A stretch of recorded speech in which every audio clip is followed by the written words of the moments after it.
back children to the class of surface chemistry. So before I start with the new subtopic, let us see the review of what we have done in the last class. So in last class I have explained you something about the concept called as absorption, then adsorption, then what are the terminologies called as absorption, desorption, adsorbent, adsorbate. Then I explained you something about mechanism of adsorption, where I have discussed about the thermodynamical factors such as enthalpy change, entropy change and Gibbs free energy change. And lastly, I concluded the last class by telling you the applications of adsorption. So today we begin with the types of adsorption. So what are the two different types of adsorption? There are two types of adsorption. One type is physical adsorption and another type is chemical adsorption. Physical adsorption is also called as physisorption, whereas chemical adsorption is also called as chemisorption. So in the previous class I have explained you something about adsorbent and adsorbate. Physical adsorption is due to weak bond between adsorbent and adsorbate. So this weak bond can be van der Waals force. The weak bond can be van der Waals force. Whereas chemical adsorption is purely due to strong ionic or covalent bond. It is due to strong ionic or covalent bond between adsorbent and adsorbate.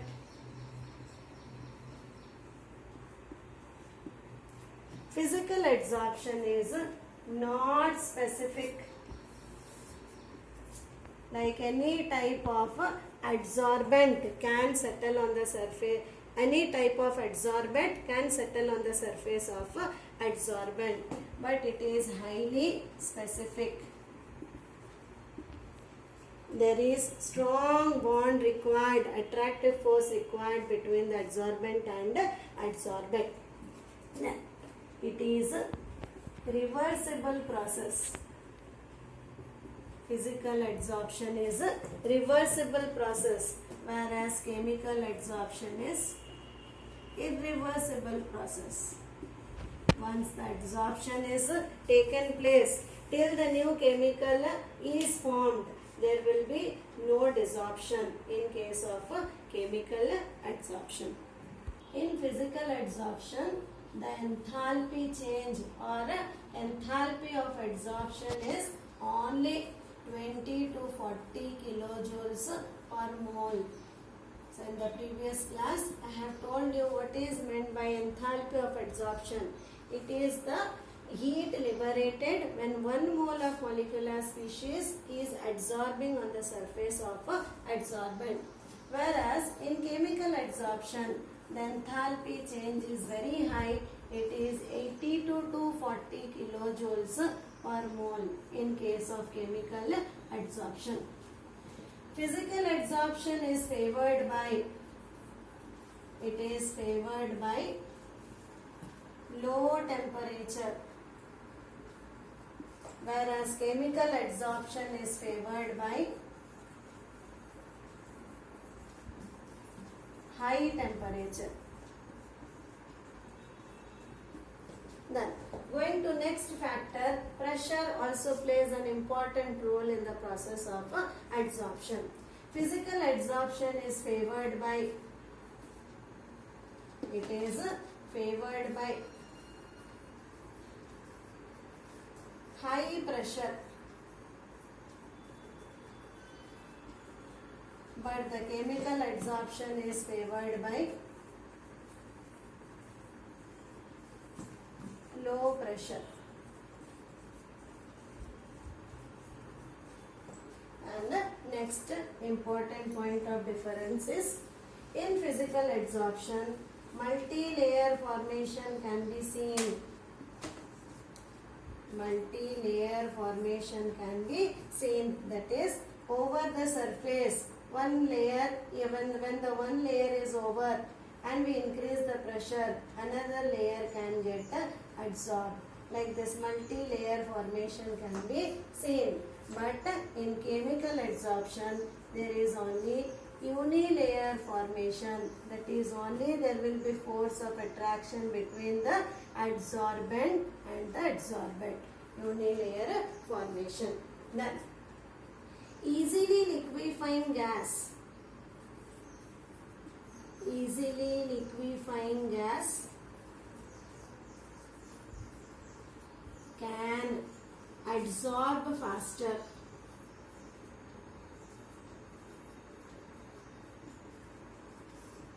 Easily liquefying gas can adsorb faster. But for chemical adsorption, this factor doesn't matter. There must be a strong bond. Strong bonding between adsorbent and adsorbate. So here we finish the difference between physical and chemical adsorption. So you have seen some differences. Physical adsorption is due to weak van der Waals force, whereas chemical adsorption is due to strong ionic or covalent bond. Then physical adsorption, you saw that it is non-specific, whereas chemical adsorption is specific. Physical adsorption, you saw it is reversible, whereas chemical adsorption is irreversible. Then in physical adsorption, enthalpy change is low, whereas in chemical adsorption, enthalpy change is high. Then temperature, pressure, all these factors matter in case of adsorption. Now going to adsorption isotherm. So what is meant by adsorption isotherm? Adsorption isotherm is the mathematical calculation of adsorbent and adsorbate at given temperature and pressure. So I repeat it, it is the mathematical calculation of adsorbent and adsorbate at a given temperature and pressure. So the first isotherm was given by scientist called as Freundlich, and we call it as Freundlich isotherm, where the expression is written as x by m is equal to k into p raised to 1 by n. So what does it mean? Each terminologist. X is nothing but mass of adsorbate. So how much adsorbate is going to, how much molecular species is going to adsorb on the surface, that is called as X. M is nothing but mass of adsorbent. So that is the free surface on which the adsorption is going to take place, that is M. Then P is the pressure at which the adsorption is taking place. K and N are two constant, where N must be always greater than 1. So when Freundlich has plotted a graph to show the rate of adsorption at different pressure. So according to the thing you saw, when we plot a graph for rate of adsorption is written in y-axis and we write it as x by m. Whereas the change in pressure is written in x-axis, that is P. So according to the adsorption concept, you saw a physical adsorption, the high pressure always favors the rate of adsorption. So when we plot, it must go, actually the adsorption, Freundlich adsorption showed a bend. That means till certain increase of pressure, the rate of adsorption is increasing, then it is becoming constant. So on increase of very high pressure, the adsorption rate is not changing. But theoretically, the plot must be a straight line. So you can conclude that Freundlich adsorption is not true at very high pressure, because at a very high pressure it is deviating from the natural plot. It is showing a curve. It is showing a constant value.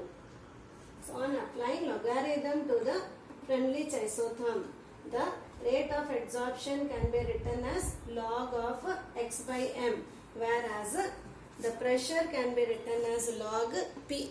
So the graph what we get is a straight line we get, but with the intercept. So this intercept is nothing but log k value, whereas n can be the slope. Slope is nothing but 1 by n. So on applying logarithm, the Freundlich isotherm becomes log of x by m is equal to log k plus 1 by n log p. So again see, on applying logarithm, the Freundlich isotherm becomes log of x by m is equal to log k plus 1 by n log p. So the same is plotted here. So we get a straight line where the intercept is the value of log k and the slope is nothing but the value of 1 by n. So the Freundlich isotherm was also checked with at different temperatures for a particular gas. So again, y-axis is for the rate of adsorption and x-axis is for pressure. So in a particular gas was recorded at different temperature. You can see as the temperature increases, the rate of adsorption decreases. As the temperature is increasing, the first plot shows the highest rate of adsorption, but it is at very low temperature, 195 Kelvin. But when the temperature is increased to 244 Kelvin, at 244 Kelvin, the rate of adsorption decreases. Again, when we compare the third plot, at 273 Kelvin, slightly when we increase the temperature, the rate of adsorption decreases. So from this we can conclude the rate of adsorption decreases with increase of temperature. Now let us discuss some demerits of Freundlich isotherm. So graphically you can see that the adsorption was not true at very high pressure. So that is one of the most demerit of Freundlich isotherm. Freundlich isotherm could not explain the adsorption at very high pressure. Then, according to the equation, when we substitute the slope, when we get it as 1 by n is equal to 0, x by m becomes constant. So, if I take x by m is equal to k into p raised to 0, then that means what we get it as x by m is equal to k, because p raised to 0 is 1. So you can see rate of adsorption always become constant. So that again proves that adsorption is independent of pressure. But you have seen that pressure plays an important role in the rate of adsorption. Then the third demerit is when 1 by n is 1, that is when the slope value is 1. If I substitute in the Freundlich isotherm, x by m is equal to k into p raised to 1, then the value is that we can write it as x by m is directly proportional to p. K is constant. So if I remove the k, I can introduce proportionality sign. That is rate of adsorption is directly proportional to pressure. So these are the three demerits of Freundlich isotherm. So the last concept of adsorption concept is adsorption in solution phase. So when we are dissolving a solute in a solution, so what are the factors which affect the rate of adsorption. So rate of adsorption is directly inversely proportional to the temperature. So as the temperature increases, the rate of adsorption decreases. But when the temperature decreases, rate of adsorption increases. The second factor is the rate of adsorption is directly proportional to the surface area of the adsorbent. So when we increase the surface area of the adsorbent, more and more molecular species can accumulate on the surface. So rate of adsorption is directly proportional to the surface area of the adsorbent. The third factor is the rate of adsorption depends on the nature of adsorbent and adsorbent. So here we discussed in chemical adsorption there is a specific binding force between the adsorbent and the adsorbent. So like on the surface, on smooth surface, the dust particles are going to accumulate little less, whereas on the rough surface the dust particles can accumulate more. So like that it depends purely on the nature of adsorbent and adsorbent. And the last and final factor which affects the rate of adsorption of solute in solution phase is rate of adsorption is directly proportional to the concentration of solute in solution.